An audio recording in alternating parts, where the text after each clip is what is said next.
Ngarang nungdan phone kiba kangla paudagi maru oiba pau khara khangasiraga miyamda khudo tamjige Echougi awaba mayoknariba sing SDRF, NDRF, Army BSF, District Administration amadi Local Volunt sing na mi kanba amasung pochai laktopagi thabak chachaba haukhre haukiba numinini asida nong lepna su badagi toral pathopa amadi longnambal kaibadagi mafam kiyadi Echou mayoknare SDRF, NDRF, Army BSF, District Administration amadi Local Volunt sing na mi kanba amasung pochai laktopagi thaba akam mongda chathari Echou asiga mai lenina akhoi paumina koina chatuna yangsilubada Imphal Turel patharapa ising na khurai lai yangpam laikai da leiba yum kaya ising na thumjingkhrei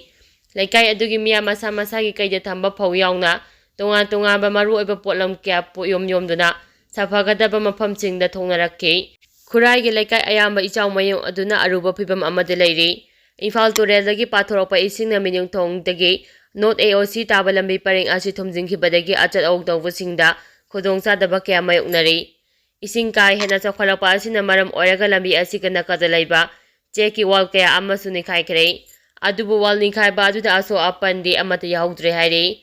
Imphal Turel pathorapa ising na dualengi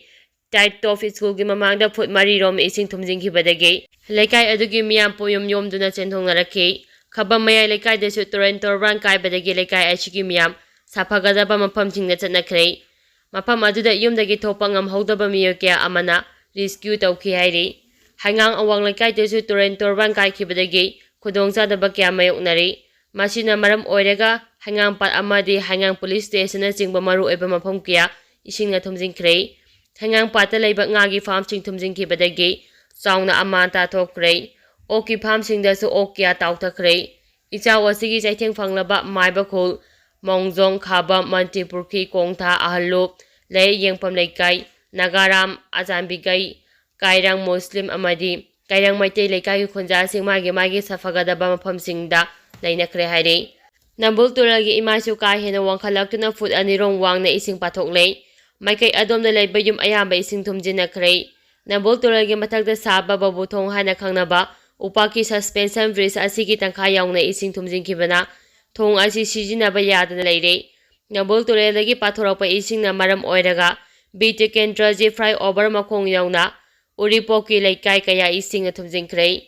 lamboi khongnang khong amadi tera amodo laikai desu ising ka hina chakhalakpana maru oiba lambi ayamba thumjinduna laikhrei Nambul Turel ising asina chentharapa phatauti amadi napi singna kaya mayo thonga pandana laibana khudong thiningai oiba phibam ama leiri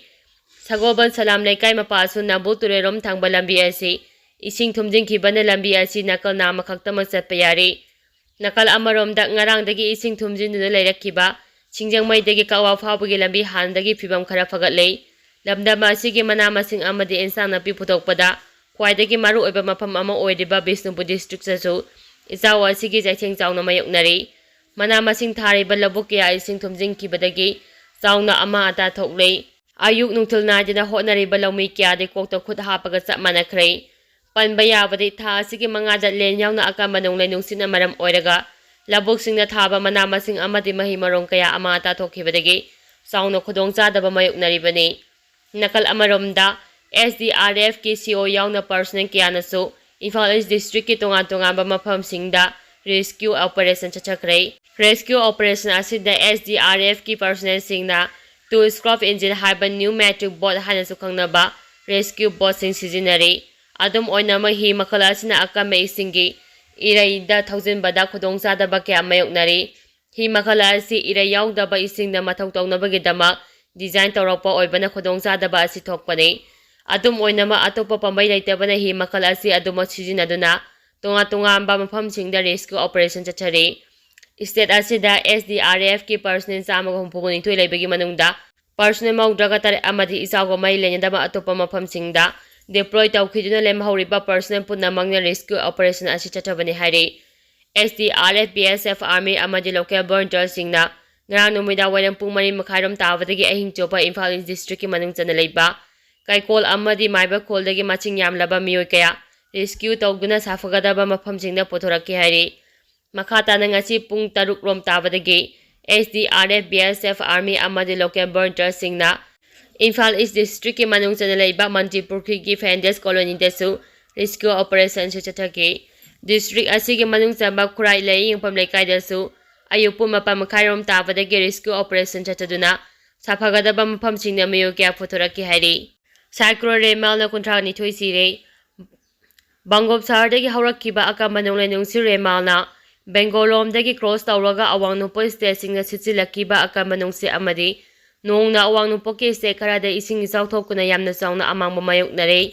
train amadi air servicing lab kray maru oina akamanung lenungsi amadi noong na mejoramda chingning kaibiyawna tunga ba thawdok kiyada miyoy kunganipan Asamda ahum Meghalayada ama puna miyoy kuntragani toy siyangki badanatana yung kaya mangtaan kray Mayor kaya na laifam laitabadagi relief camp singna changjapam lawduna laikray Manipur su nung lenung si asina chingtem animagta yamna sawna awachai thingnang lay IMD gi matung ina nong asi ngasi hayeng fawba tarabayay hayri Thaba district ki inner amasung outer gi boy masing thina basem saba loire DEO Manipur gi inner amasung outer Manipur parliamentary constituency ki tangka ani thongna pangthokkiba 19 suba lok sabha mikhal gi boy masing lakli bajun marida Thiga doriba asigi sam saba ayamalo sile haina district asigi district election officer ahebam